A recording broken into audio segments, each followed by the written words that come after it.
Hey, hey, going What in up? What deep. up? Not super deep today, honestly. Um, yeah, we don't actually have a scheduled guest today, but we got Chris Fisk, which is just as good. Woohoo! And yeah, we're gonna have a conversation about writing in general, world building, just some creative stuff that a lot of people don't always talk about. But yeah, Katie's joining us as well, sick from the bed, Oh, I'm so sorry. you're a trooper. I Thanks for couldn't being here. miss the going elbow deep. Just a... Just the elbow tip. Yeah. Oh Hey, I my! gotta watch still. Oh my! I want to say hi to Pale Rider. What's up, man? Thank you very much for tweeting this out and adding those beautiful hashtags. Hookers and You're glitter. you're a Who cares scholar the and a glitter? gentleman, sir. Yep, yep. Got Horny Alpha in the house. What's up, my man? Thanks for being here. Here for the gays. Thank you, my friend. And the little people videos, of course, of course. We need to make a banner for Alf. We do, we do. What's up, Tank Ferret? Thanks for being here, my man. We got what about in the chat? Hail, my friend. Thank you for being here as always. Chimera's here. He says, so what kind of probe is this? The good kind or the bad kind? Is there a bad kind? Elbow deep. Yeah. Aaron Calamari's in the house. What's up, Aaron? Nice to see you, my friend. Aaron be- and Chimera in the house at the same time. I kind of wonder what they are up to. Shenanigans. But it's okay. Shenanigans are welcome. Tina Bojan's here. Good evening, Tina. Thank you for being Hey, here. Tina. We got Marinus here. What's up, Marinus? How you doing, my Hey. man? Hey, if you're not in at the job, go ahead and pop in, buddy. Or in the dungeon. Or in the dungeon, yes. We got the lovely Sherry. Hello, hello. Thank you Hey, for being here. Sherry. And of course, Johnny Cage. Oh my god! Oh my god! Wait, wait, wait! Your wish There is it my is. command. There it is. There. He said, I was promised a fetish talk on Ryder's tweet. Yes. Of course.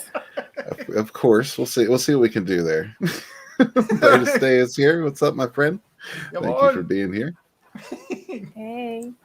What about says let's get deep in some lore. Yeah, man.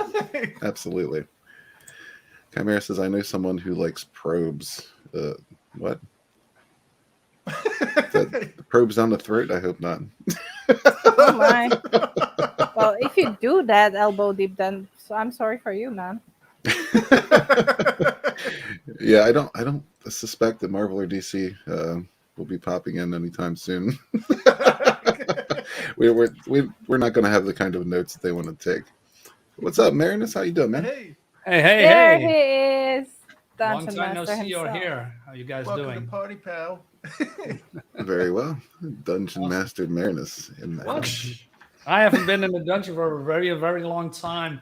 I'm actually a very busy guy, so lately, so I can go onto streams or talk to my friends or whatever. But I hope that will change soon. So I think I'm coming in to say hi, and to you Sweet. all and to the chat.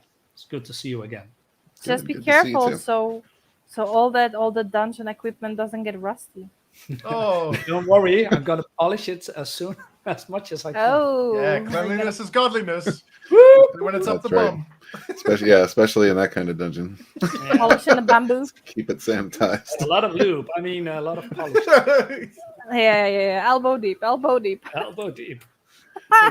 Mega Arts is here. What's up, my man? Hey, Mega. Hey. Good afternoon to you, sir. Power Rider says, see, Johnny, they're already talking elbow sex. Yep, that's a fetish. How does Right it in the work? weenus. Promises kept. What about says, hail, Dungeon Master? Hey, what about? Yeah, I know, Johnny. I know. I'm sorry. Not really. Yeah. Oh my. Rusty butt plug. Ouch. Yeah, that's Oh. that could be a problem. Well, You know, I like kind of wonder whether it's worse when it's rusty when it gets in or when you try to get it out. Well, if you have an itchy butt, you can use it, of course, to scratch the Oh. inside. Oh god. Oh god. Oh, I'm gonna speed bag those little smelly balloons.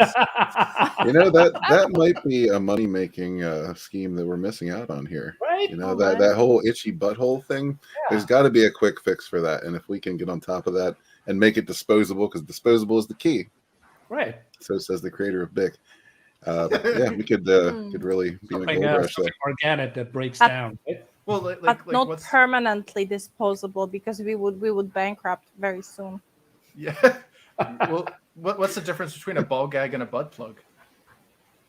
Well, The taste. bowl? Oh. It's a bit nutty. I was just about to say that the order, probably the order. But Johnny says, how about we don't use rusty butt plugs? Yeah, probably. Oh Right. man. Probably a good call. Yeah, Yeah. tetanus in the anus is probably not a man. good thing. Like the Jesus. butt plug taco holder. Well, this is definitely some kind of world building we're getting into. Man, here. In a world with taco butt plugs. I kind of do think One we're man. kind of building Marinus's dungeon from the scratch, because Are you taking notes, Marinus? I'm writing. Why is it to the authorities? Hail, Squib Nation. Good to see you, man. Hey. Thanks wait, for being wait, here. I'm there. Oh, you got it. There it is. Yes, all hail, Squib Nation. Bow down. Unless you're Kiss Liam, who The puckers. absolutely hates it.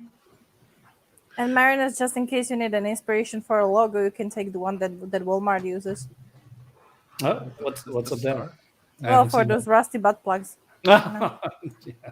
Imagine Yeah, returning that was- stuff. That was very interesting. In all of my years talking about Walmart and all the nonsense that goes on there, never once did I look at that logo and see a puckered butthole. But Katie comes on here. It's the first thing she sees right out the gate. So you tell me who's more degenerate. Yeah. A woman of culture. That's one And there word for it. comes one artist and see an asshole. Has that been your practice drawings lately? Well, not really. it I'm a fresh on the circle mind? person. Like, do you know, like when you're sitting during that very boring meeting, right? And you get to scribble on the paper and you come up with some tiny drawings of something. Some people draw squares or circles. Some people draw Walmart logo. So there. Some people draw puckered buttholes. Yes. Imagine like your boss walking by, taking notes, and he just sees like a giant chocolate starfish there. Like, Katie, what is that? Katie, what is that? That's a Walmart logo. That's a balloon knot. Practicing logos. Get off my back. That's a rusty penny. King of the Squibs is calling you out, Chris, as you started with the ass talk. Cause I'm an ass man. Skibbity-bop-bop. Ass master. A writer says that sounds like a Japanese TV game show idea. Eating tacos hands-free. Oh! Oh Held by God. butt plugs with people bent over. It does. Again, I we're think onto I've seen something. Japanese Really? TV show. Oh man, it's so great. I mean, you have to watch it. It's awesome stuff. What's going on in there? It's so. Yeah. Definitely need to get Pale Rider on our stream one day. Yeah. Yeah, we need to get these. I don't even know what to refer to them as. Yeah, Johnny Cage. Stable of degenerates. In Johnny Cage, we are lost souls. It's Yeah, true. kindred spirits. Yeah. But what we're actually going to talk about today was a little bit of writing, a little bit of world building, building in particular, I think, because that's something that some people put a lot of time into. Some people put almost no time into it, and with decent results. But yeah, I know that you, Chris, have spent quite a bit of time with the world building aspect of Infinite Tale Chronicles. I was just curious, like, what's kind of your go-to process? Like, is there such a thing as too much or too little, or where do you settle when you start writing? Well, I mean, first and foremost, you need a story. Regardless of how expansive your world is, if there's no story to tie it all together, then it's kind of pointless. Mhm. Right. You got to start small and then build it bigger. One thing that I've learned though is that as a storyteller, you're essentially lying to the cops. You've committed a crime and you need to have your story straight. So there needs to be answers to questions, and that may manifest in having more information than you actually tell the reader. Like, it's better to have a bigger world that you're not showing to your audience than having a smaller world and the audience is like, that's unsatisfying. Like, I've reached the boundaries of your imagination. Yeah, I would agree with that. What's up, Tommy? Good to see you, my man. Hey, Tommy. Idea, man. Everybody, don't forget, 7:45 after the show, go check out Tommy and the Guinea Pig Collective and Vinny over to talk about Collectible Past on Tommy's channel. And if you're not subscribed, definitely do so. But yeah, I agree with that, Chris. I had with Sunsworn, it was kind of a strange thing for me because I had this whole world, this whole universe really kind of created for a role-playing system, you know, as a game. And I took that and transferred that. When I transferred that over to begin telling a story there, that's the weird part, because I kind of had the universe first, but not everything worked and meshed, you know, so I had to make some changes. I had to make some revisions. I had to obviously change the characters. But yeah, there was a lot that was already done. But what I found when I started writing was that sometimes there wasn't enough covered, or there wasn't enough of a certain aspect or a certain world or certain even character type. Like the Astral Templars, I had them in the universe, but I didn't have them fully fleshed out, you know? Oh. So what I did was I ended up fleshing out a lot of things as I went along and kind of either created or reshaped the lore of things in the writing itself. Did you find any of that? Like, my characters started telling me their story during the writing rather than me trying to tell them, you know? I pretend that like I'm trying to pitch an idea to a disinterested corporate asshole. And if I can get it through that in my mind, if I can play that advocate, you know, and actually get it through like a concept or a group of people, you know, like the Astral Templars, you know, like basically it's, you know, answering the who, what, where, why, and how, and all that, you know, what's their impetus, what's their point of existing, like, why should I care? And if I can answer those questions for me, then I tend to find that the audience is a lot less like harsh about it, if that makes sense. You know what I mean? Like, you got to be your own worst critic for that stuff, because if you're not beating on it and you don't care enough about it to actually put it out there, you know, the audience really isn't going to care either. You know, you have to be like, I fought through hell to get this thing forged, and this is why it's in the story. This is why I care about it. And if you can't do that with anything, then sometimes it's you got to ask that, like, you know, that introspective question of, well, is it even worth it? Could I take some of these concepts and latch it onto something that already exists? Like, you know, because you always want to cull back, like, and make sure that everything has like a purpose. Because if something's just there and there's no there's a logical reason for it, and there's nothing, it's not there to tell your story or reinforce anything, then it becomes background noise. Right. You know, it's just not cluttered. attached to anything. It's not part of the universe. Right. Yeah. So say thank you very much, Tommy, for the $4.99. It says get with the gays agenda bigots as NyRiam and Red probe you. Smack that like button. Yep. Yes, please do. Thank you very much, Tommy. And Tommy, thank you. Here, this is what you are, Tommy. I'm the best around. Nothing better hammer. I'm warning you, sir. The best around.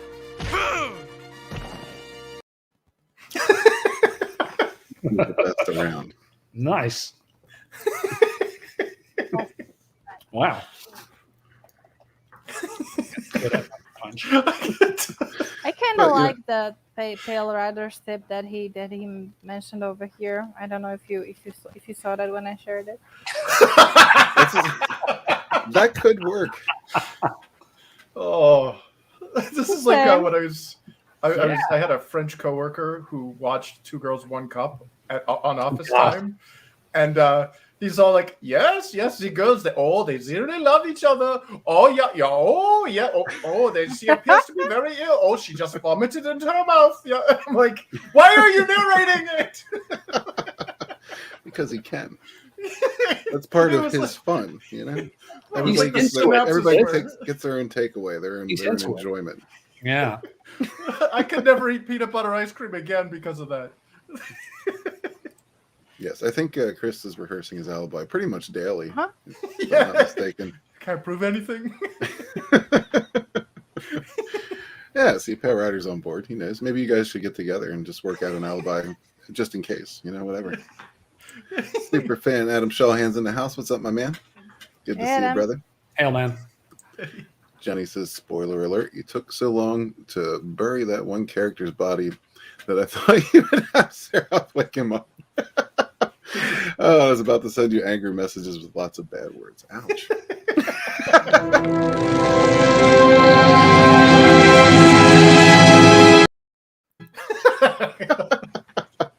Spoiler alert. Spoiler alert. Like, who are you talking about? Nothing. Nobody at all. Yeah. Nope. Tommy says, I never worry about alibis. They can never catch us. Just Hale guinea pigs Woodrow. there. Hey, Woodrow. Hey. Good to see you, my man. Mega says the South Park version of You're the Best is my favorite one.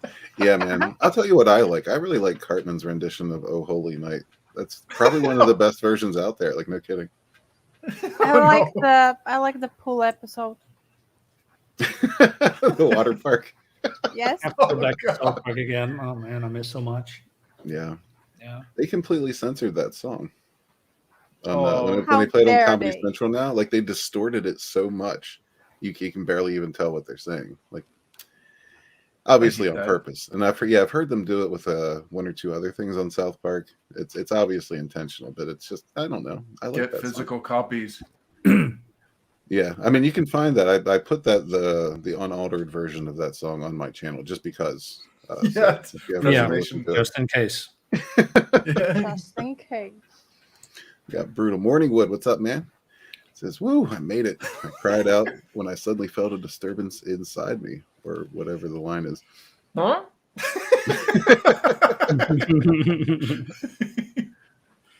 Definitely a disturbance.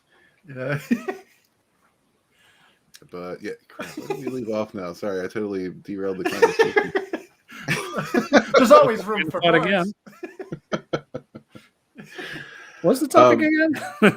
So we're talking about world building, and right now, what Katie and I are doing is really fleshing out more of the Sunsworn universe, because that's one of the things I decided when I finished writing the first novel, was that I really need to flesh out more of these things beforehand. Like, as much as I like to just kind of let things evolve In naturally there. during the writing process. Yeah. Yeah. Wait. Hold it in. Make him big. That's I- thick, man. Dude, The ladies love it thick. Remember that. I knew that was your plan. yes. Speaking of, but he said, just grabbing some food, I'll jump on after. Hey, Hey, Vinny. yeah. But yeah, it's a really good starting point. Yeah, believe it or not, I didn't have a ton of stuff fleshed out while I was writing that. I fleshed it out as I was writing. I mean, I did have some. I basically had the frame, right? I just had to put in the engine, put in the seats and the panels, and put on a nice layer of paint, and that's kind of how the first Sunsworn turned out. But Man, yeah, I definitely. remember. Oh, sorry. I was gonna say, I definitely decided to flesh a lot more things out beforehand this time, since we already have a hell of a foundation, so it's much easier to just kind of take that and branch out now. Yeah. Do you have like a Bible? I have a shitload of notepads, a lot of text documents. Nice. Yeah, because part of like when I worked on Defiance, it's a shitty TV show / game / whatever. But Oh yeah, I saw that one. Yeah. one of the things that really bothered me was a lot of the details weren't fleshed out we had this universe, we had these, we had this writer on board, and this guy was really good at world building. Like, he's like, these are their alien races, these are their languages. Like, we actually got the guy who did Dothraki to come in and actually make languages. Like, we actually had a legit philologist come in be like, this is the syntax, this is how it works, and it's like, holy shit. But we got all that, but then at the same time, it was like it was just surrounding the setting of the stories, and it wasn't like the bubble, like outside that bubble. And it's kind of a two-edged approach, because if you have everything set up, meaning that everything is certain, this is how it is, this is how it should be, you run into like the expanded universe trap that George Lucas had when he tried to make the prequels. And it was like, you already have all this other all this other stuff. It has to reside within these boundaries, and that's it. Whereas, if you don't have your shit sorted, you end up with, the J.J. Abrams effect, where they're just making it up as they go along, and you get the sequel trilogy, which is awful. But there has to be that fine line of like, when you're starting off a story, if you build way out here and have all your confines built in before you got the story kind of fleshed out, or your immediacy fleshed out, it could be more restrictive. So I think what you did was probably the better approach, which was you built your story and then you kind of like inflated out beyond it, rather than like build and work inward. So sorry, I'm using my hands. No, I think it worked out really well that way, because there was I knew what I wanted to do with it. I knew most of the characters going into it, but as the words went down on the page, like some of the characters changed, some of the locations changed, some of like the organizations just kind of popped out of nowhere, like didn't exist before like a chapter happened. Oops. Well, no, they're all happy accidents. Like I'm not at all like unhappy with anything that happened during that, but it kind of created like this really stable foundation that I can now work off of, and I know it's just kind of like the tendrils, like I know everything's attached, and I know what they're attached to now, right? So it's a lot easier to continue building now off of what's been established. And now in hindsight, now that you created the book, have you crossed your mind that maybe you would have changed something differently?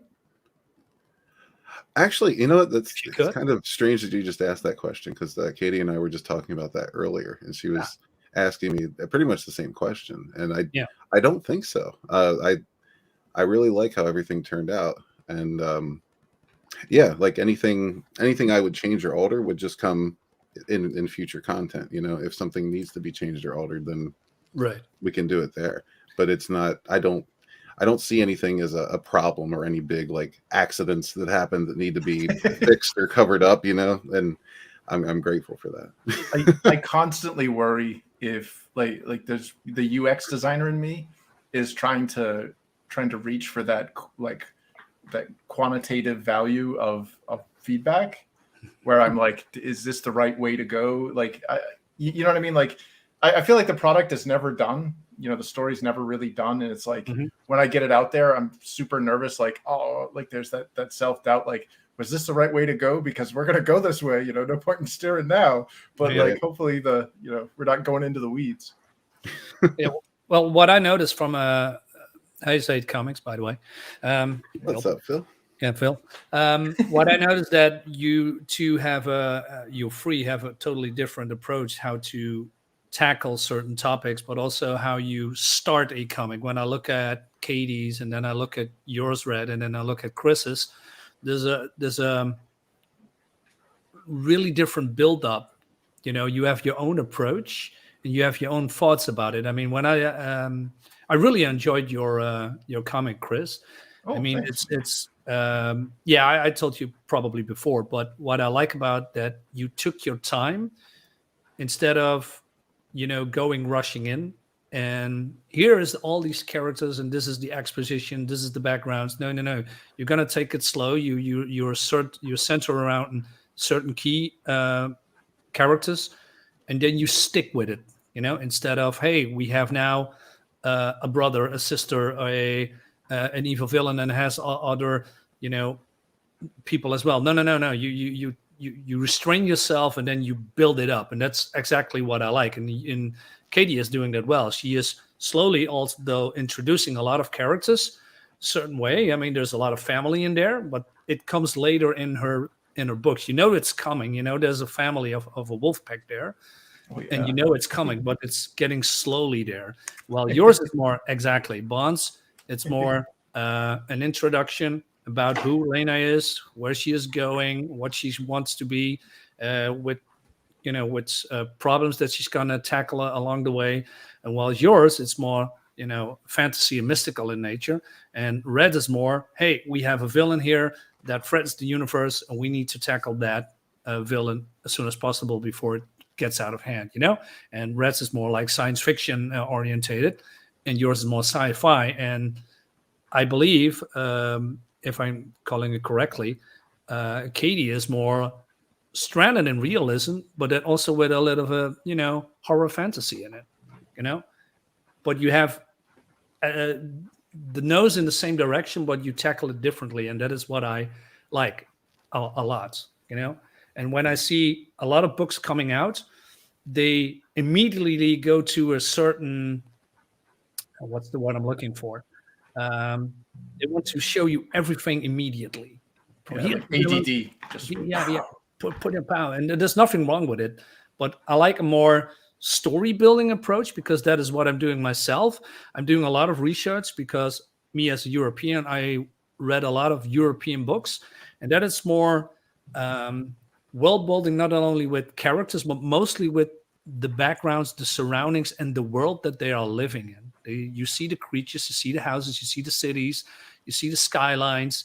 That's what is pulling me in. I want to know more about that world. Not only who are these characters and what their journey is, but where are they going? Backgrounds, yes, Exactly. backgrounds. I know.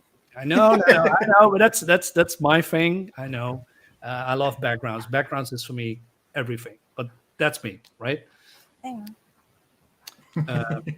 Yeah. Now I lost my train of thought. Thanks, Katie. You're welcome. Yeah. But that's what it is. Yeah. Well, the good news is, that on one hand, what you mentioned, that you don't like people jumping in right off the bat is, Red, me, and Chris, we build our stories to be like big. We just didn't settle for a book or 2 or 3, No, right? exactly. We just decided to go bigger. For example, my Bonds is gonna be around 10 plus books. I know that Chris's franchise is gonna be somewhere around the same, and Red's Sunsworn, it's pretty much just starting with the trilogy, right? Yeah. I was just listening to some ideas today, and oh my god, that universe is so big that it's like that it has potential to never end. So I think there's a difference if somebody is writing like three-part, 3 books story, and basically needs to tell that story in those 3 books. And the worst option is, for example, to try to write those 3 books and have like 24 to 40 pages per book. That's that's the limitation. Well, you want the book to be satisfying too, and if it is a big story that transcends one book, there needs to be like a or something to be like, okay, I'm glad I read this. Not, oh crap, this is like a Dragon Ball Z episode where the entire episode was like a tenth of a fight. Yeah. Powering up 200 books later for the fight to end. Yeah, I know. Real quick, I want to say hello to Lakeem Amir, who actually has been instrumental in the world building of Sunsworn. He's really helped. Yeah, he's helped with all of the starship design, and really appreciate you, man. Also, he's working on his own book that should be coming out shortly, I believe. Yeah, keep an eye on that. Get him on the show. Tommy, thank you very much again, brother. You don't have to do that, but thank you. I appreciate it. In case you're not aware of this is your first time, please pre-lube for the probe. Look who's there. This will work for that, I guess. I don't think she likes the special sauce, Rick.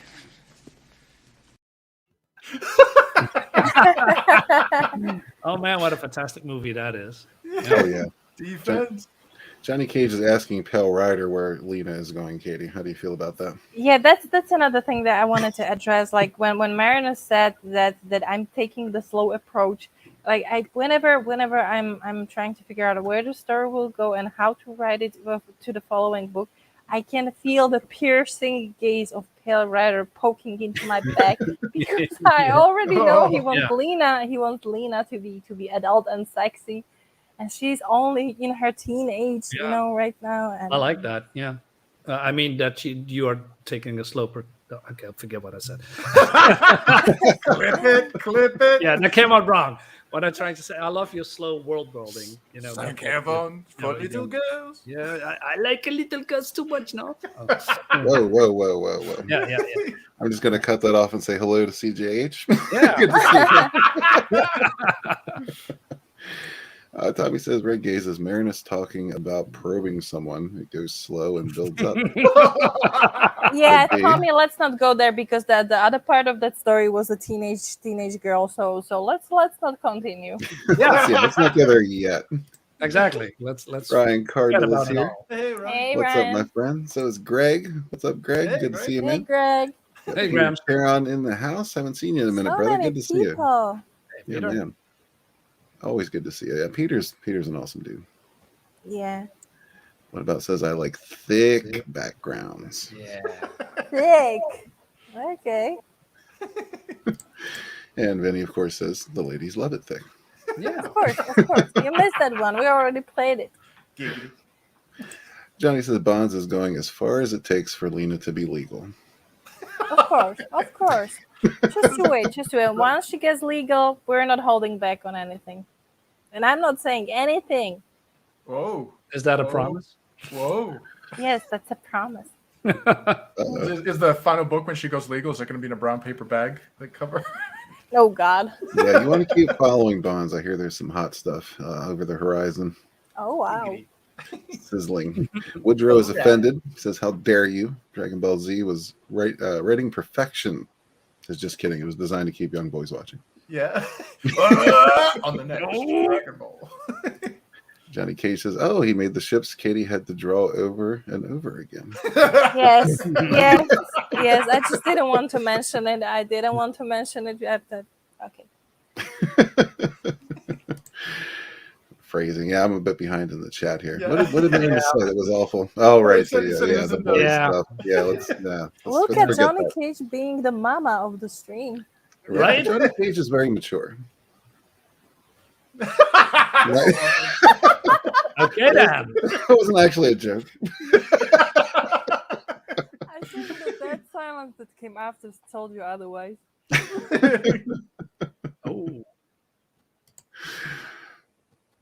But, Anyhow, guys, I'll probably drop out slowly and gonna get some sleep because I'm half dying. Oh. And Vinny is gonna drop out, drop in here anyway. So he's gonna take my place and help you, build the world. Oh yeah. Oh, Thank you for before stopping in. Yeah, Katie's not feeling well, and you're a champion for coming in here. Thank you very much. Always. Hey, be well, Katie. See you later. Yeah. Look at that. Oh, sweet. Nice. That's a beautiful trading card. Yeah. It's Yeah, lovely. this is just a prototype. The actual legit version will be a hollow foil. Sweet. Well, thank you. You did a great job there, man. Well, that's you, man. Or NyRiam, that's you. That's your drawing. Yeah. So. Fantastic. Nah. The colors are yours. This colors. Yes. Oh, Roy, I fished that one. Totally. And with that one, I'm just gonna say bye to you with this clip because I really wanted to use it. Tell me what you think about this one.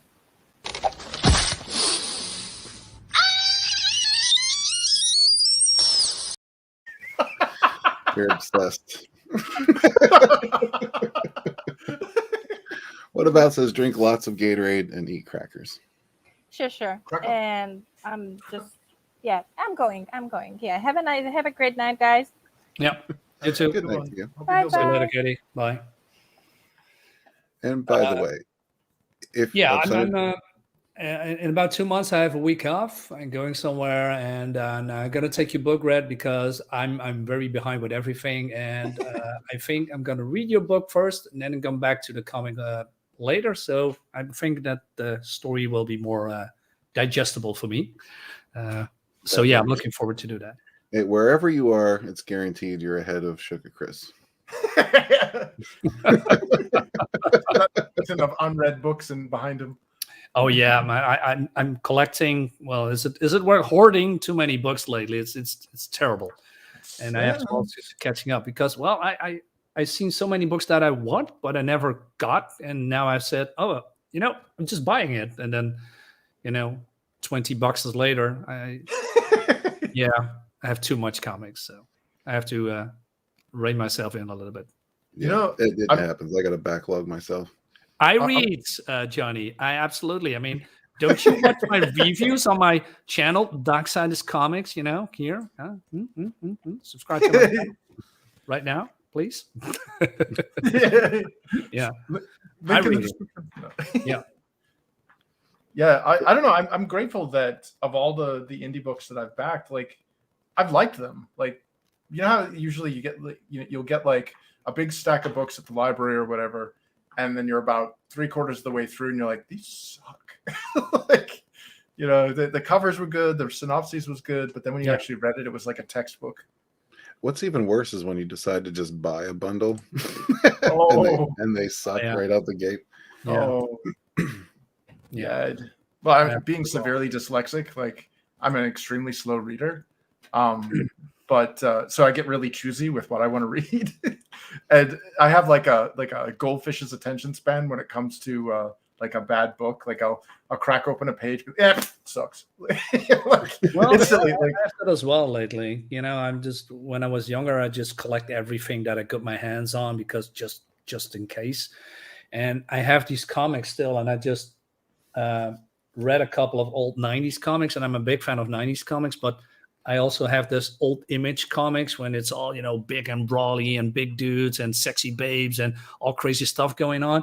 And then I read it and I thought to myself, man, this book is crap. Right? That's the worst. Great art and terrible writing. Yeah, all the way around. I mean, when you look at it, it's mostly the designs are all the same. They all look like Cable from the X-Men with all these big guns. Yeah, right. Stripes and copy paste heroes that looks like other characters from the big two, and then some amalgamation. And at that time, that was the trend. And there's nothing wrong with that. But now that I look back at it, I mean, the design is not very good, right? Yeah. I think that's why The Crow really jumped out at me back in the 90s. Oh yeah, you got all the beefed up cape, books, and then out of nowhere you get J.O. Barr's The Crow, and it's like, what the hell's this Harlequin Kiss looking shit? Yeah. And you read it, and it was like, holy crap, this is really good. And then I heard they're making a movie, and it was like, oh, poor Brendan. But still, it was that's probably one of my favorite early books, like the first Crow book. Yeah. Yeah. Hey, right, Kitty, are you okay? A lot of M's popping up here. Thanks for being here. I just hope you're all right. You guys can click on that Instagram link if you want to. Yeah, that's right. That's actually a very good looking Leah. That's how she's gonna look. All right.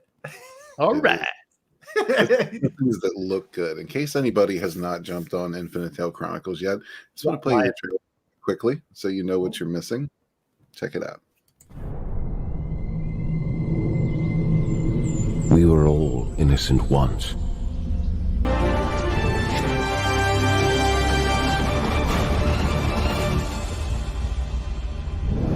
Infinito Chronicles, the War of the Trees.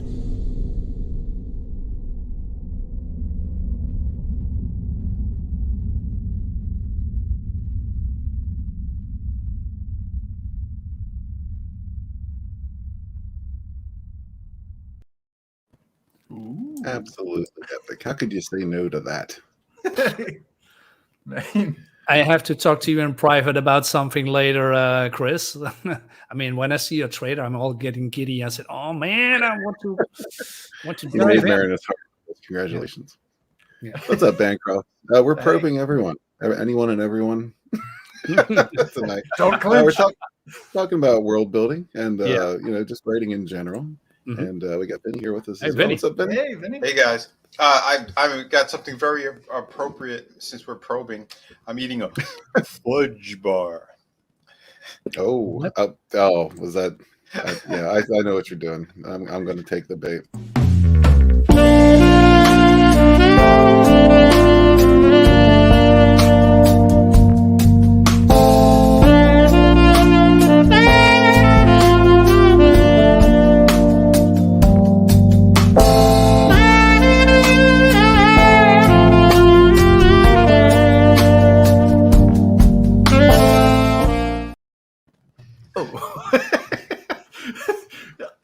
see him because his camera's off, but he's pissed. He's Dutch rage. hot and bothered. Hi, Meredith. Hey, Vinny.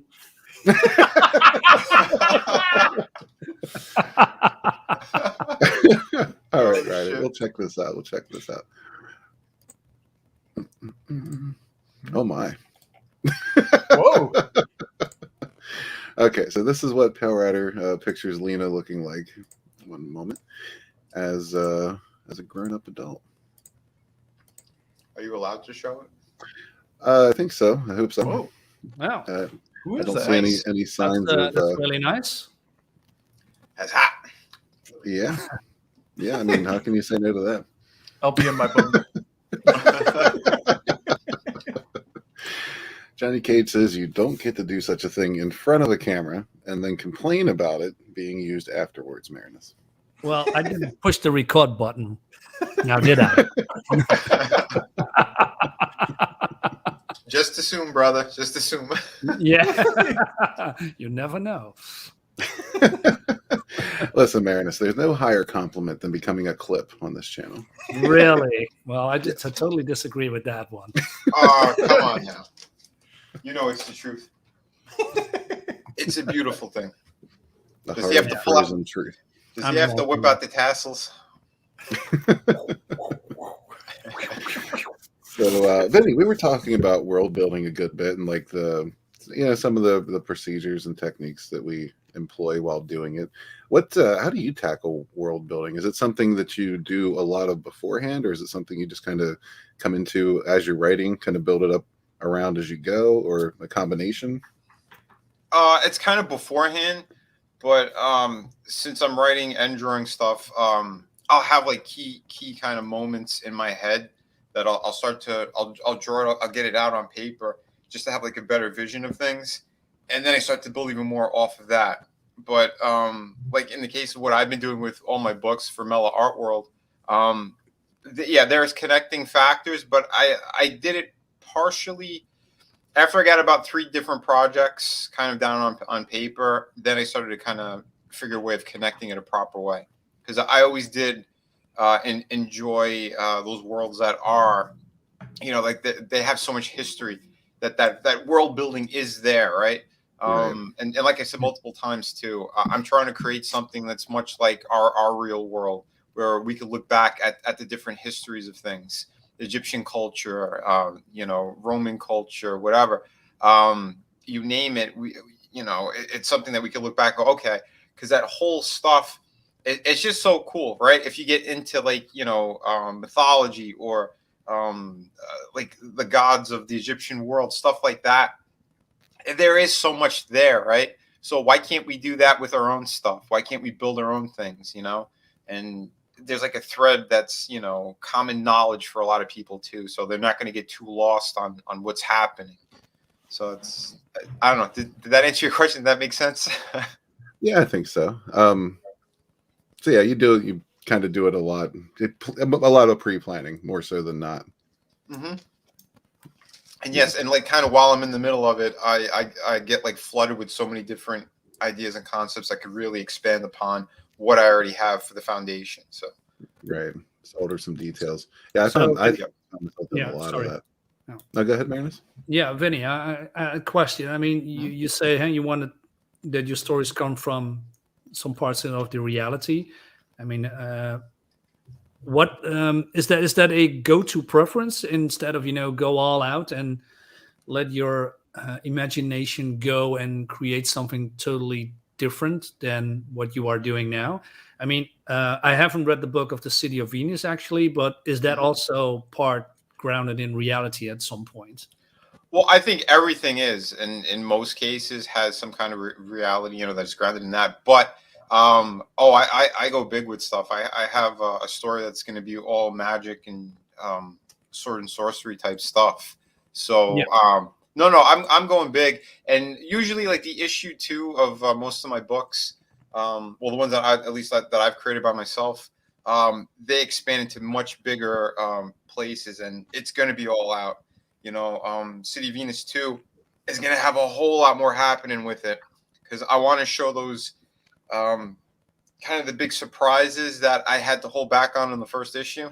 Yeah. The first issue, like it's a complicated story, and I wanted to kind of throw the viewer right into it with the main character. So that was the approach on that book.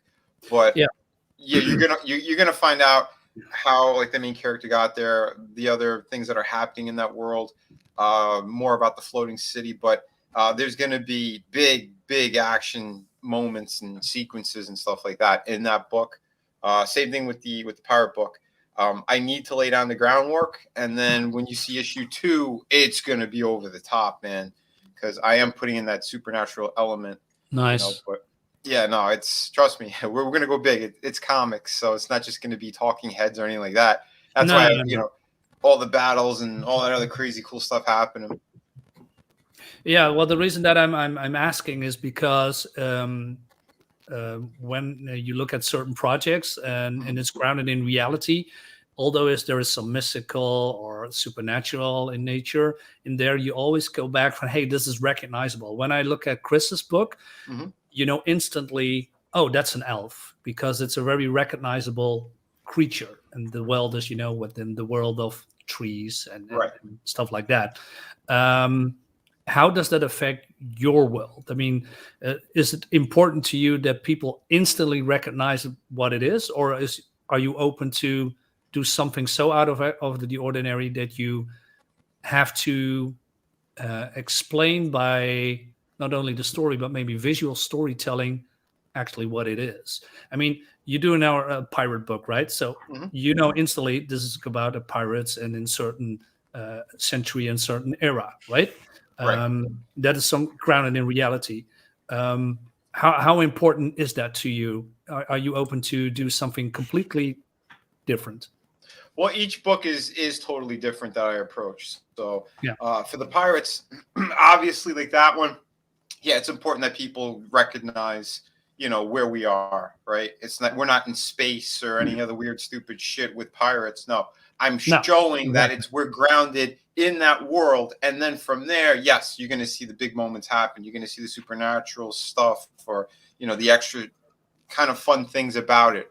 But I essentially want people to follow the characters and the story, where we're going with it, how they change, how they develop, because that is really, for me, it's the journey with these characters in most of these stories.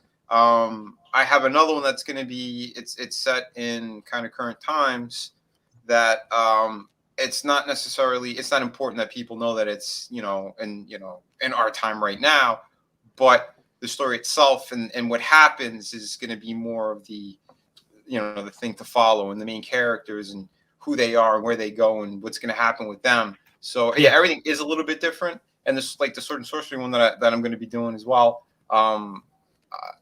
It's one of the first ones I actually started working on years and years and years ago, but I'm going to be redoing all of it. It's a key story in my world. So I'm going to make sure that, you guys are going to be very entertained with that. And again, it's not so much where it's based, but it's more about who the characters are. The familiar threads are always important, I'd say, but I don't know. There's a certain balance, I guess, between all that. Yeah. Hello, Mr. Grant Gregory. Thank you for stopping in, my man. Good to see you. Yeah, I'd say it's always helpful to have something somewhat recognizable, right? That people can relate to and see and immediately just associate with what kind of story it is or what kind of characters that you're going to be dealing with. It's definitely helpful. I did a little bit of that in Sunsworn as well. It's not even, it's obviously out there, it's space fantasy, but like all of the Templars, for example, most of their armors are based off of some type of culture, right? So even just something as small as that is kind of can help catch the eye and just draw people in and say, oh, dude has a helmet with horns on it. Like I like Norse shit. Let's check that out. Right. Going back for a sec too, because I saw what Tommy just put. No, I don't have anything against space. I love space and crazy cool stuff like that. That's why I love working on the Sunsworn projects. But no. I'm saying like with my I'm not doing pirates in space. That's so overplayed and it's too 1990s for me. I don't like any of that kind of shit. Like if I'm doing a pirate story, you're gonna get a pirate story because no one's ever really done it right. you know. And you can see, I mean, you can plainly see from the visuals of, you know, what you put out there that it's a, you know, it's a rugged, you know, rough pirate, you know, just pirate story, a pirate setting. Mm-hmm. Absolutely. What's up, man? Devil Flyer? Good to see you, man. Hello. Hey, man. But yeah, but dude, it's and that's the thing, right? Certain genres I think are kind of are key for certain stories and what you could do with them. But yeah, I don't know, mixing things up and like what Red was saying with Sunsworn and getting, you know, those kind of visual cues or ideas from other stuff. That's a cool thing, man, and making it your own, you know. And that was the fun about it too. When Red and I were going back and forth with those characters and kind of like what they were going to look like and how he was trying to describe them to me, and then how I kind of filtered them as well. Right. All right, there's an awful lot of space hate flying around in the chat now, Benny. Thank you very much. Wait, no, you won. Thank you, Frankie. Thank you. Ice Pirates. Not Angelica that Houston. Sunsworn's anything like Ice Pirates. Oh man, Ice Pirates. Space herpes. Well, we know there's a certain white trash person with a fucking fraudulent. Anyway. Well, just to add, one thing that, or one approach that I've taken, or at least tried to, with storytelling, is trying to divorce the story from the genre or the medium. Meaning that, you know, will this story withstand the normie test? Will somebody who's not initiated into your fandom or your genre or whatever still appreciate the story if it was like wrapped in a new wrapper? You know, if your pirate story had in its core a love story or a vengeance story or a redemption story or something, would that work if it was now a Western, or if it was now a modern soap opera, or if it was now an action film? Yeah. And it's sorry, Frankie. I'm sorry. Sorry. I was just gonna say I don't normally set up ads before the stream. I don't know. I figured I'd test it out this time. But sorry. It's a trap. but yeah, going on what Chris was saying, like, yeah, I don't really think it should matter, you know, what the setting is, but the setting could definitely help push your story into certain directions as well. So, you know, again, it's the way that we approach it. Because yeah, no, I agree with you. There's certain stories that I've read or I've seen, or even in movies, where I go, "Oh, that's actually a Western, but it's set in a different time period." Like the way that they approached it, or you know, there's a lot of things that are like, you know, Yojimbo, and you know, you could see it. You know, the Eastern and Western cultures kind of put into other movies and ideas and franchises. Yeah. I mean, The Mandalorian was just Lone Wolf and Cub. Basically, yeah, man. Yeah, straight up advertises a Western. Absolutely. What's up, Ashley? Good to see you. Hello. Yeah, Miss Rena here as well. What's up, Miss Rena? Hey, Rena. Good to see you guys. Yeah, I think that's kind of like the mix of genres is always something I enjoy too, which is kind of why I went with space fantasy. But there's going to be even more genres kind of wrapped up in that. Like, I mean, if you got like space stories, you know, it'd be real easy to tell like a Sunsworn space horror story, or like sci-fi horror, or even like a Western type deal. You know, when you're on the fringe of known universe, things like that. It's always really cool to just kind of wrap an additional genre in there around like each individual product. Like even you could just do comics with different characters, you know, with each being its own separate genre. Or like a vignette exercise where you've established your universe, but you're looking at it from the high level. So you've got like the galaxy map out there, and you want to zoom into the micro level and say, well, maybe I should tell the story, you know, roll the dice or whatever, make a list of locales or genres or settings, and say, you know, I have the space opera fantasy, you know, story and universe, but I'm going to experiment and make like a noir style detective story in one city on one planet that doesn't leave that planet. You know, that work? Yeah, one of my favorite Star Wars novels actually was I can't remember the name of it off the top of my head, but it was a Darth Maul novel. It was set before the events of the Phantom Menace, and it was. I mean, it all took place on one planet. It was just an assassin on his mission, and that was a really cool book. Nice, man. Yeah.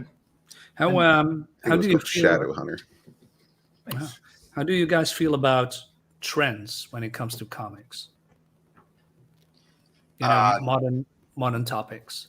do you feel that it's going to hold up in 5 or 10 years? Oh no. This modern stuff is very topical. It's kind of like rap, like early '90s rap, where like it didn't hold up to like, sure, it's got like great beats or whatever, but like they're talking about like trashing a rapper or something, calling him out by name and stuff, and nobody knows who that is anymore. So you're just like, it's very topical. I don't get it. Like, I'm not in on the joke. I'm not in on the exactly. It doesn't mean anything. And that's what this modern crap is. Right. It's the same thing for me, like with books from the 90s. Like there's certain ones like I can still go back and appreciate what they are, but people trying to like bring back like that kind of 90s look in those stories, it's so cringeworthy. Like those type of designs, that Rob Liefeld look, all those kind of things, like they nauseate me. Like literally, even like the coloring, all the sharp looking points on every suit and mask. It's just, oh my God, I hated it then. There's only a handful of books I was able to be like, all right, that's kind of cool. But when it went too over the top with those designs that just do not make sense on any fucking level, there's no practicality to it at all, then I'm like, no, I'm out. We talked about that just a moment ago. I just mentioned, with the 90s style. I mean, I love 90s comics, but it depends on which genre and which time period. But when it comes to those, image 90s, everybody has, those bulky mech suits, with all these pouches and pads and, very, like Cable. That's really what I don't like at when it comes to, those time areas from the 90s. I didn't like it then. Just like you said, there was a time that was popular and everybody jumped on that, and they have certain characters. We have the Wolverines, we have the flying people, and the sexy lady with the telekinetics and the psi powers or whatever. Every group had that, right? They had those specific characters, and it's like, oh, dude. Like the ones that worked, I picked up for a while, but then like you could see like they really didn't know what they were doing, and normally those books kind of fall flat anyway. But dude, I agree with you, man. It's like that shit. It's too much. It's painful to look at, and it's insulting. You can tell it's just a cash grab. And don't be a sheep. If you see a trend, don't just jump on it. Be your own creator. That's what doing independent comics is about, isn't it? You get to create your own worlds. Yeah. Why copy someone else's work? I mean, just looking at the spinner rack here, there's a whole gamut of genres. Like, there's no way that you would put the same, like with Sunsworn and Star Circuit or Merry Boys and say, those are derivative of the other. Like, they are very different books. Oh, yeah. Right.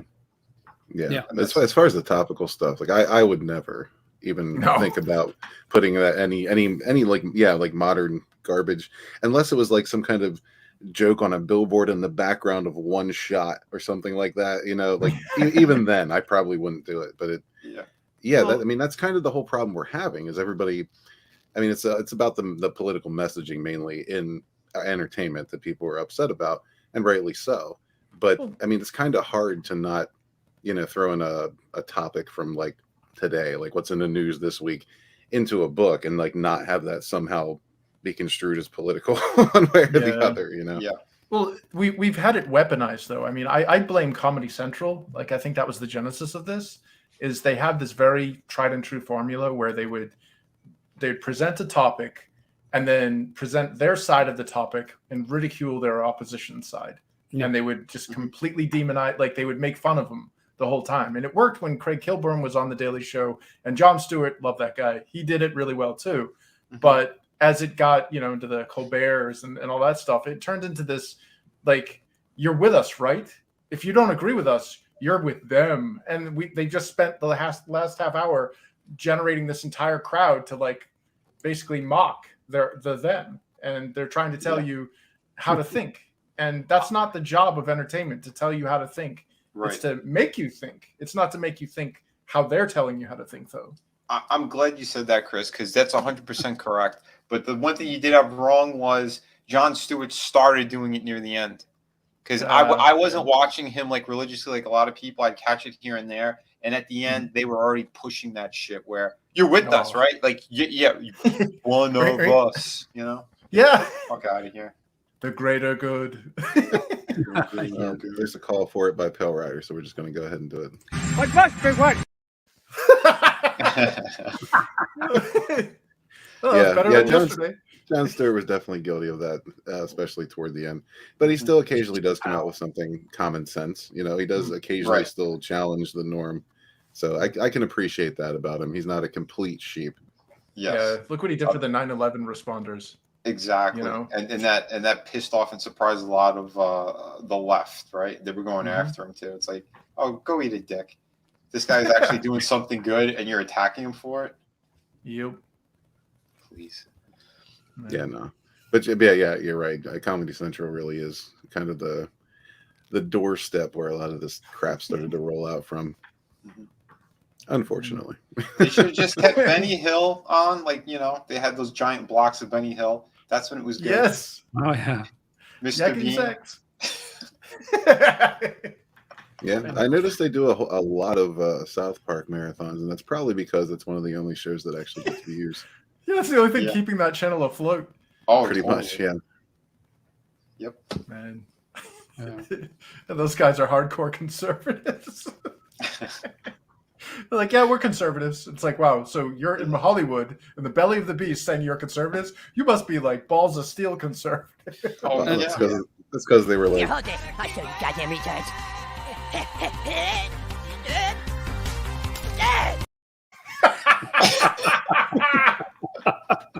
Oh, I love it. "What's up, Frog my G? God. Absolutely, do all that, please. Thank you very much, sir." Excellent. Yes, please Awesome do. frog.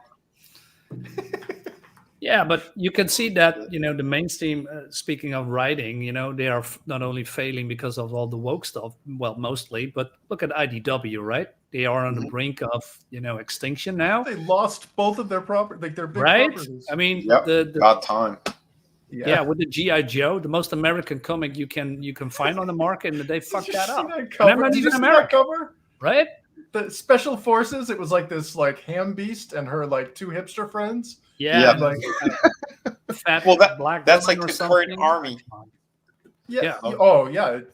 Which is scary as hell. Like that's Yeah, but that, you know, that doesn't hold up, you know, 5 or 10 years from now, man. The Nope. fun about indie comics, just like you said, Chris, you can do whatever you want, and I think creators should take that opportunity and just create whatever you want, right?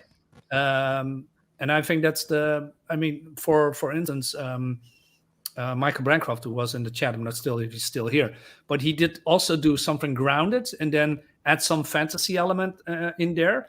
oh yeah. I read the book now 2 or 3 times. I still have no clue what's going on, but it piques my interest so much. Yeah, indeed. Awesome book. Because I asked him a while ago hey, is this some kind of a Roman setting? And he said, no, not really. So what is it? And I need to have those answers. And if you are writing a comic that, you know, ask those questions and it keeps you engaged, then you actually have a good comic, right? And that's what I'm seeing a lot with indie comics. Not always. It's sometimes a hit or miss. I mean, I have to admit that. But they at least they try to create their own property and their own stories and their own universe. And I have to commend all those creators actually doing that, because they are fed up with what mainstream is doing, because the mainstream, what they are doing is so boring and so destructive towards the people like us who grew up with these characters. It's when I look at, you know, a Superman book, I don't want to pick it up anymore. Or Spider-Man, right? They tease now that Mary Jane is now breaking up again with Spider-Man or with Peter or vice versa. I'm not sure. I'm done with the big two. It's gross, man. All the Creatively beautiful people. Yeah. It's like an abusive relationship. You keep going back to it, you're just going to Exactly. keep getting disappointed. But the people that are doing that, the people that are creating these things Mhm. are not like it's. When I was in game development, there was a saying that was beware the skinny chef and beware the game designer that doesn't play video games. Yes. Exactly. And that's basically what we're seeing in entertainment across the board. Are people who have a sheer Only they ain't disdain. skinny. well, no, they're but they have a sheer disdain for their product and for their audience. Yeah. And Yeah. It's like, how do you how do you expect to profit when you're basically antagonizing the people that are paying you? Nobody's gonna like stick around. Don't forget, they also have disdain towards other creators. They are all beyond cutthroat when it comes to everything. They don't know how to be friendly. They could do it at conventions or like, they put up this face, but they don't want any new blood in. They want to keep their little tight circles, and everything that they do, even the slightly newer guys who get into there somehow, it's about bending over for their bosses. So once they finally do it, then like they don't want to let anyone else in, and they'll do whatever it takes to shit on other creators. They're not looking at people or talking to them individually. They might talk to one or two and then still group people, and in their vile attacks. It's insane. And they do not like these characters. That's why they keep breaking them up. That's why they keep hurting them. They keep watering down shit. Justice League, they're all dead, so they could focus on the younger weird fucking shit, right? These B and C list characters who are overweight or have mental disorders or got their powers from gay internet gas, whatever. They're proxies though. So what it is they got into this industry either through cronyism, nepotism, whatever else, doesn't matter. They got in. Yeah. And they didn't like them. They lied basically. And they said that they liked the material, which they didn't. And that what their changes that they proposed are just improvements to make it more inclusive. When in actuality, it's to change it to something that they've enjoyed rather than what it was originally created as. And that's why we're seeing shit like proms and dinner dates in the X-Men. And like nobody likes that. Like the people back in the 90s and the 80s and the 70s who were, big X-Men fans, they don't want to see a freaking prom. Like nobody wants to see that shit, except for the people that got in who don't like the original stuff. And they're like, well, I want to pay Polly Prissy Pants or whatever and have their little tea party. And because either they didn't get it when they were kids. They never got that in real life. So this is their surrogate to show everybody, I've got the power. Look, this is how the prom should be or whatever. And it's like, dude, you're playing dress up with somebody else's toys. Yeah, just watch Twilight like all the rest of the losers. Well, that's what 50 Shades of Grey was. Stephanie Brown, or when she created 50 Shades of Grey, it was a fanfic of Twilight. And it was like, this is what our markets are now dictating. Like,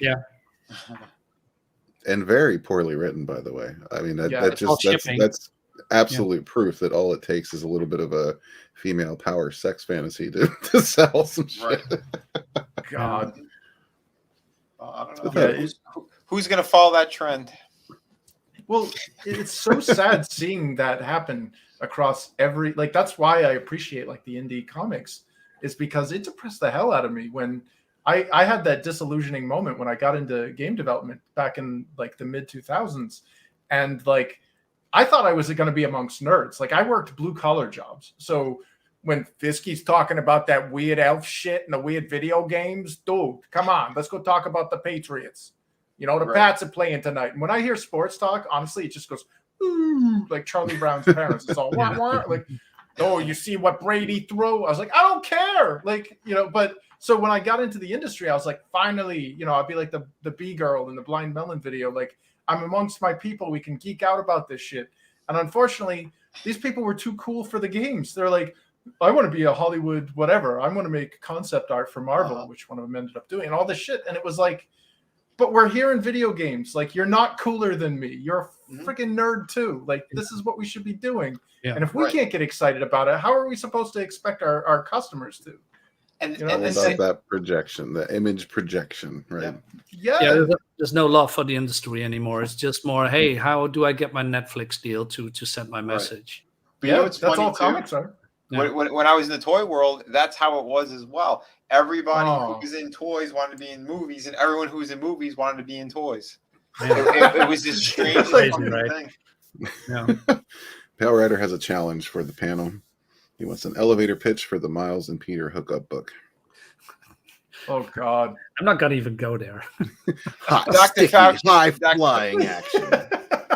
Super chocolate, right? Holy crap! Using the wet fluids to fill the zone. I'll tell you, web shooter fluid right here. I'll tell you how it happens. They both go to get their vaccines, and Miles got his booster, and something happened. You know, it mixed with his powers, and he started getting feelings towards Peter.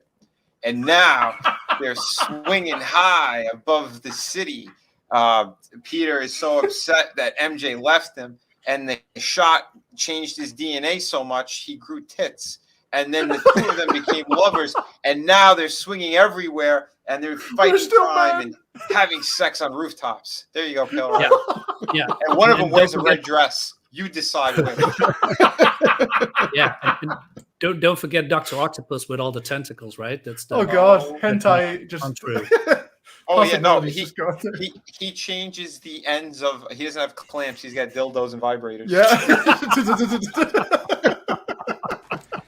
Can anybody tell me what's wrong with this picture? Anybody? Anybody at all? That look of disappointment on his face. Yeah. Okay. Just getting out of hand. Yeah, we did a palate cleanser. Whew. Yeah. Can we get that hot chick that Pale Rider had? I've got that around here somewhere. There. Anyway. Legal Lena. Yeah. There you go. There you go. Giggity, gig. Oh, yeah. A fine looking. Oh yeah. Oh yeah. I would buy her a modestly priced meal. At McDonald's? Yeah. It is strange how you can look at this and all the Give her a Happy Meal. just starts to fade away. Yeah. Yeah, the whole world. This is Dr. Shocktopus. The Shockmaster. We have a lecture for that. Brutal Morningwood says the power of your bum in the palm of my hand. Doc Cock. Oh shit. Yeah, that's a much better scenario, Pale Rider. Moves her around like a puppet. I wonder who's the real degenerate. Jesus Christ. I'll tell you who the real degenerate is. Peter Dinklage. This guy. Oh man. God. What happened with this shit? Little bit of a follow up from the other day. Well, Peter Mud Brown and Dinklage the Tall Guys. got upset. Yeah, got upset because there's dwarves in Snow White and the Seven Dwarfs. Did you know what the origin of the mythical dwarf is? Did he want elves? It's Norse, isn't it? The Norse, when the Scandinavians started, spreading out beyond Scandinavia, they discovered Italians, and Italians pretty much built Russia and most of like Eastern and Southern Europe, and they were these industrious, shorter people, so they were referred to as the dwarfs, and that's kind of where the Nibelheim and all that stuff, started. Was the Scandinavians thought that these superior craftsmen who were much shorter than them were, the dwarfs. So yeah, that's when Wagner did his operas. It was like, oh, okay, we're just gonna draw from those myths. So if anybody could be bitching about this, well, I mean, if anybody's going to be bitching about this, it would be the Italians who are like, I don't feel represented. Well, I'm not a dwarf. No. I'm 6 foot, so yeah, I was gonna say I can't speak to that, but yeah. Well, again, you got the Norse people that they're like, what is their average height was 6'3" to 6'5", something like that, and yeah, you got most of like those Italians are well, actually, I have Norse blood in me, but anyway, the Italians are like literally 5'5", and they're like, yes, I'll make it the boat. I'll do it the painting. I'll make it this nice archway.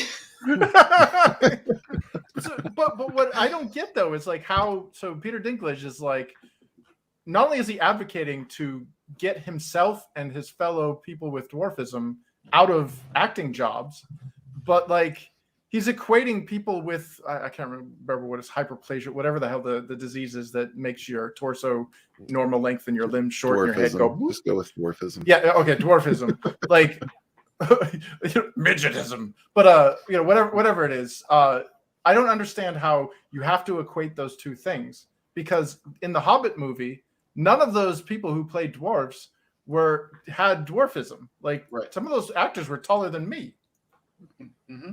Yeah. So, well, the point is he's bitched enough where Disney has decided to they've actually answered his call for stupidity, and they're changing them to some type of magical creatures, quote unquote. Now that's what they're going to be. We no longer have the 7 dwarves. We have 7 magical creatures. They're being very vague about it right now, probably because they don't know. They just needed to say something to shut the little man up. Right. Yeah. They're magical elves that live in a tree. They're the Keebler elves. He's going to be making cookies in the movie. Well, elves are a problem too, right? He was an angry gummy elf. Bears. Call me elf one more time. Yeah, that's an angry elf. Must be a South Pole elf. Yeah, Disney will fill the void with a group of what they describe as magical creatures, according to the casting sheets the rep has seen. They're currently looking for voice actors. If anyone's interested, I should apply. How gay do I need to be? Words for this? are like bullets. They're going to be called the Lollipop Guild. Wow.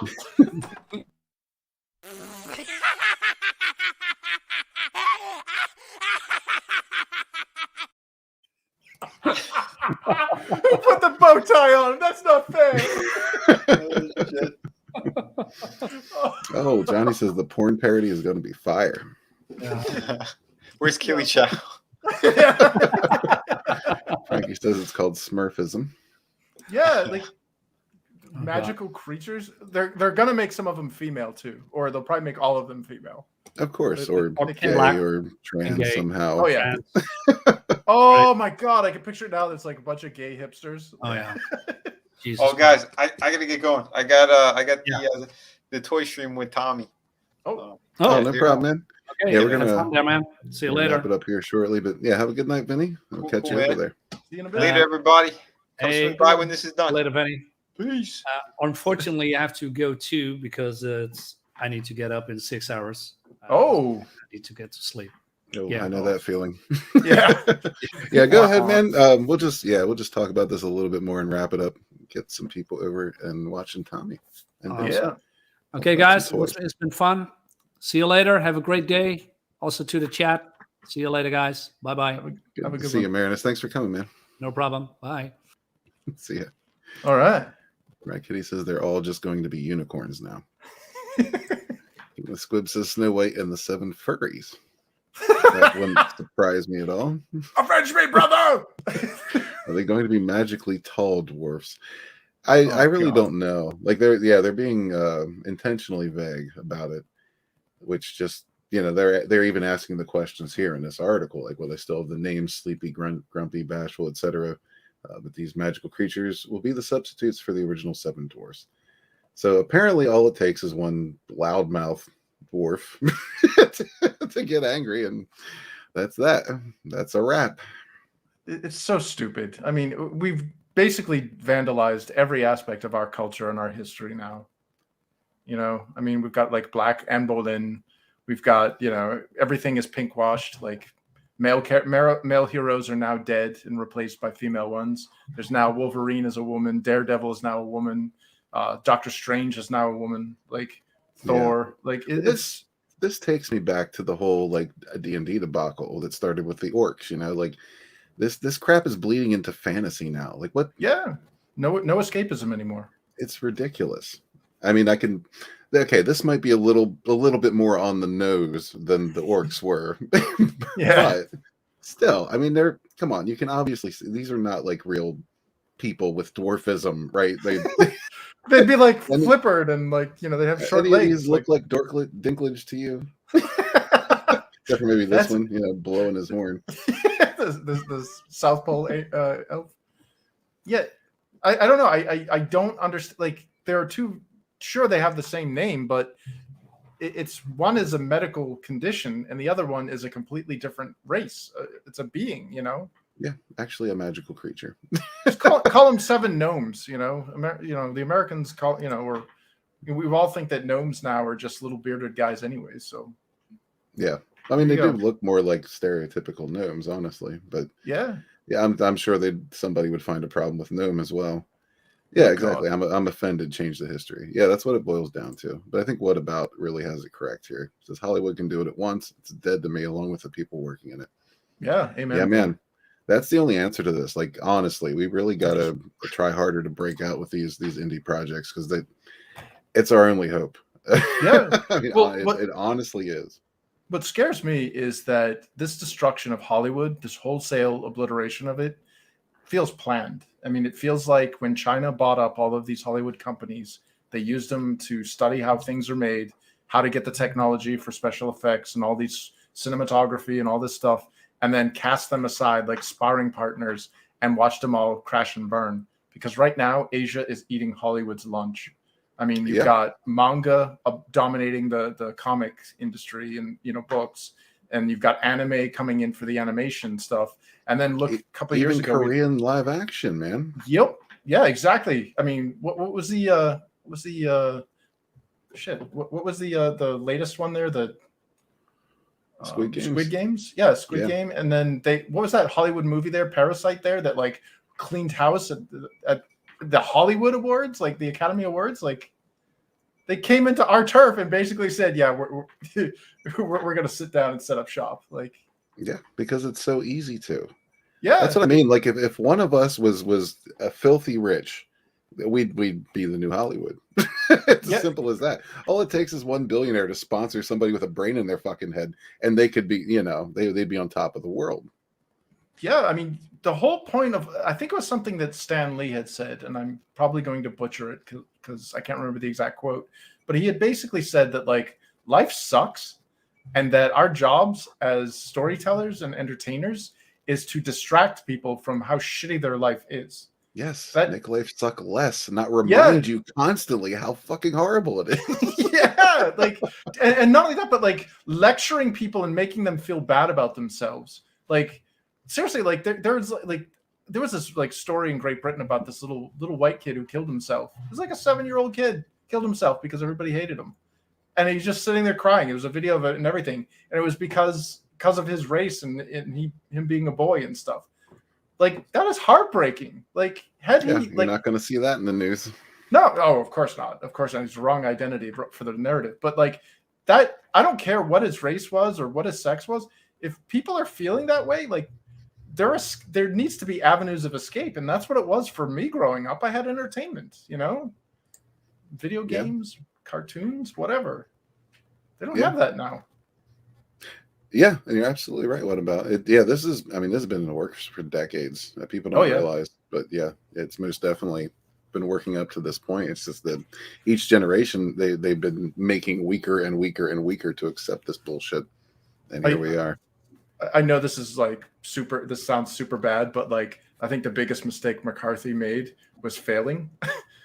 Because it's like when you don't finish a prescription for like antibiotics, the infection comes back harder or worse, and that's what's happened. I mean, he failed to purge it, and now it's come back, and it's not going anywhere now. Sorry. Yeah, no, you're correct. But yeah, I'm gonna kind of wrap it up there. So everybody, hit this link. I'm going to drop this link in the chat. That is Collectible Pass with Tommy and Vinny. It's going to be starting in about 15 minutes. So head on over there. And thank you all for being here. I appreciate it very much, more than you know. This has been an entertaining stream. I know it wasn't the usual probe, but we just changed things up a bit. Yeah, we didn't have a guest tonight, so we figured, let's just talk about some stuff. But don't forget to check out Sunstorm Wings of Vengeance if you haven't yet done so. That's still in demand, as is Infinitale Chronicles, The War of the Trees. Both awesome projects. And also Shadow of the Kraken. I don't have the link for that brought up at the moment, but you'll find it in the description below when this is finished. Chris, do you have any wise words to part with? Never wipe more than 3 times. Absolutely. He's retarded. Just the way it is. But thank you all. Yeah, please check out Collectible Pass with Tommy and Vinny. You guys are awesome. And we'll catch you on the next one. Peace.